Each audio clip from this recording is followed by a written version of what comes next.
तो जो आपका नेक्स्ट चैप्टर है वो है न्यूटन लॉज ऑफ मोशन। ठीक है, थर्ड नंबर पे है ये आपका न्यूटन लॉज ऑफ मोशन है। और बेसिकली ये आपका बहुत ज़्यादा टफ चैप्टर नहीं है। ठीक है, इजी चैप्टर है, बहुत ही इजी चैप्टर है, सबको इजी लगता होगा। ठीक है, तो इसमें हम लोग यार बहुत ढेर सारी चीज़ें अंदर जाके डिस्कस नहीं करेंगे, वही चीज़ें करेंगे जो कि रेलेवेंट है। ठीक है, और क्योंकि आप लोग को ये ऑलमोस्ट सभी चीज़ें पता होंगी, थोड़ी बहुत चीज़ें जो नहीं पता है वो देख लीजिए यहाँ पे। तो पहला जो है फर्स्ट लॉ है इनर्शिया प्रोपोर्शनल टू मास। ठीक है, तो इसके बाद सेकंड लॉ है आपका P इक्वल टू mv। ठीक है, rate of change of momentum is directly proportional to the applied force. ठीक है, थर्ड लॉ आपको तो पता ही है कि every action has equal and opposite reaction. तो यहाँ पे जो फोर्स ए भी है तो इसका अगर आप देखें तो यहाँ पे नेगेटिव लग जाएगा। ठीक है, तो अपोजिट रिएक्शन। एंड इसके बाद हम लोग जो यहाँ पे देख रहे हैं कि ये दो बॉडीज रखी हुई है। ठीक है, इस पे एफ फोर्स लग रहा है m1 m2। अब ये एक्सेलरेशन से दोनों मूव कर रहे हैं। ठीक है, अब ये बॉडीज इनका अगर हम लोग बेसिकली देखा जाए तो यहाँ पे इसका FBD बनाया गया, फ्री बॉडी डायग्राम बनाया गया। तो हमने यहाँ पे मान लिया कि यहाँ पे ये जो M2 है, ठीक है, इस पे F1 फोर्स लगा रही होगी। तो इसका अगर हम लोग बेसिकली F1 फोर्स लिखना चाहे तो F1 equal to m1 plus m2 upon ये हो जाएगा। ठीक है, m2 upon m1 plus m2 into f। ठीक है, ये आपका हो जाएगा F1 फोर्स। अब ये आया कहाँ से, ये F equal to m1 plus m2 into basically F equal to ma। ठीक है, ये वाला जो है ये आपका यहाँ से आया है। ठीक है, F इक्वल टू क्या होता है ma, मास इंटू एक्सीलरेशन। तो ये एक्सीलरेशन से मूव कर रहा था तो हमने इसको पूरा का कंबाइंड बॉडी मान लिया। तो m1 प्लस m2 a हो गया। ठीक है, तो अब यहाँ से आपको अगर कुछ भी निकालना है तो यहाँ से बहुत आसानी से निकल जाएगा। अब ये कैसे हुआ ये वाला, तो F1 minus basically F upon A वो जो हो जाएगा आपका m1 प्लस m2। ठीक है, तो यहाँ से आपका वो आ जाएगा।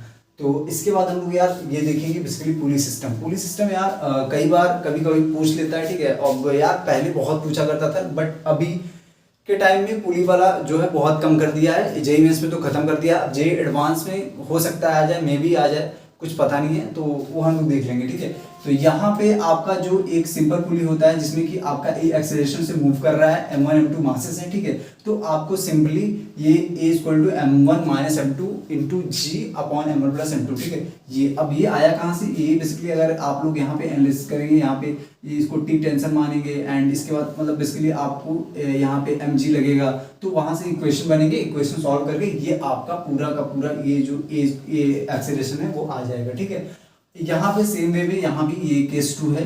अगर कोई मान लीजिए यहाँ पे ए रखा गया है, ठीक है, किसी प्लेन पे रखा गया और यहाँ पे पुली लगी हुई है, तो इसका आपका एक्सेलरेशन अगर निकालना हो तो basically m2g upon m1 plus m2। ठीक है, और यहाँ पे अगर आपका ये टेंशन निकालना हो तो आपका क्या हो जाएगा m1 m2 upon m1 plus m2 हो जाएगा। ठीक है, यहाँ पे टेंशन लिख देते हैं t equal to m1 m2 upon m1 plus m2। ठीक है, तो ये हो गया आपका यहाँ पे टेंशन। ठीक है, अब इसके बाद यार हम लोग देखने वाले हैं जो कि मैन इन अ लिफ्ट।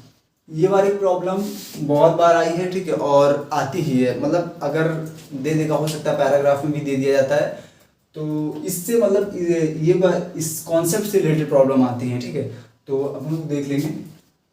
अगर कोई बंदा लिफ्ट में है, ठीक है, moving with a constant velocity, अगर वेलोसिटी कांस्टेंट है तो आपका W इक्वल टू mg। ठीक है, वेट उसका हो जाएगा मास इंटू ग्रेविटी जो भी होता है उसके बराबर हो जाएगा। ठीक है, अगर accelerated with a constant acceleration, ठीक है, तो W इक्वल टू g तो मान लो है, इसके बाद पहले जो a एक्सीलरेशन से जा रहा होगा वो इसको ऐड कर देंगे। ठीक है, अब वहीं सेम वे में अगर a g से कम है, ठीक है, लेस देन g है, तो आप उसमें से माइनस कर देंगे। ठीक है, और a इक्वल टू g हो जाएगा तो आपका ये केस हो जाएगा वेटलेसनेस का। ठीक है, तो अगर mg इक्वल टू जो भी आपका w के बराबर हो जाएगा बेसिकली, तो यहाँ पे आपका ये a इक्वल टू g, तो आपका क्या हो जाएगा वेटलेसनेस। तो आपको ऐसा महसूस होगा कि आप हवा में हैं। ठीक है, और यहाँ पे अब हम लोग फ्रिक्शन की बात करेंगे। फ्रिक्शन ये बेसिकली यार आपका कई प्रॉब्लम आ जाती है फ्रिक्शन से भी। ठीक है, बेसिकली जो ब्लॉक वाला आता है तो आपका वहाँ पे फ्रिक्शन जरूर इंक्लूड करता है, खासकर जेईई एडवांस। ठीक है, तो अब यहाँ पे हम लोग यार फ्रिक्शन दो टाइप के होते हैं, स्टैटिक और काइनेटिक। ठीक है, अब यार स्टैटिक फ्रिक्शन देखिए, बेसिकली स्टैटिक फ्रिक्शन तभी तक लगता है जब तक बॉडी रेस्ट पे रहती है, और जैसे ही बॉडी स्टार्ट हो जाती है चलना, वो आपका काइनेटिक फ्रिक्शन एक्शन में आ जाता है। ठीक है, और देखिए अब यार स्टैटिक फ्रिक्शन आप निकालेंगे कैसे। स्टैटिक फ्रिक्शन को आपका म्यूएस होता है, बेसिकली आपका ये mu S equal to F S max, जो भी maximum force upon normal reaction, ठीक है। जैसे मान लीजिए ये आपका ब्लॉक है, ठीक है, तो ये यहाँ पे आपका जो है म्यू एस एंड ये आपका नॉर्मल रिएक्शन, ठीक है। ये तो यहाँ पे आपका जो F S max upon normal equal to mu X, ठीक है। म्यू के क्या होता है आपका जो होता है काइनेटिक फ्रिक्शन का कोफिशिएंट, ये होता है एफ के अपॉन बेसिकली नॉर्मल, ठीक है। अब यार एंगल ऑफ फ्रिक्शन क्या होता है, ये कई बार आपसे मतलब दे देता है क्वेश्चन में तो पता नहीं चल पाता है। तो बेसिकली आपको एंगल ऑफ फ्रिक्शन जो होता है ना, अब वो लिख के आ जाएगा कि एंगल ऑफ फ्रिक्शन इतना बन रहा है। तो बेसिकली एंगल ऑफ फ्रिक्शन वो एंगल होता है जो कि नॉर्मल से बनता है, ठीक है। ये मान लीजिए ऐसे, तो ये आपका एंगल ऑफ फ्रिक्शन हो जाएगा, ठीक है। ये आपका लैम्डा हो जाएगा basically tan lambda equal to F S upon normal, ठीक है।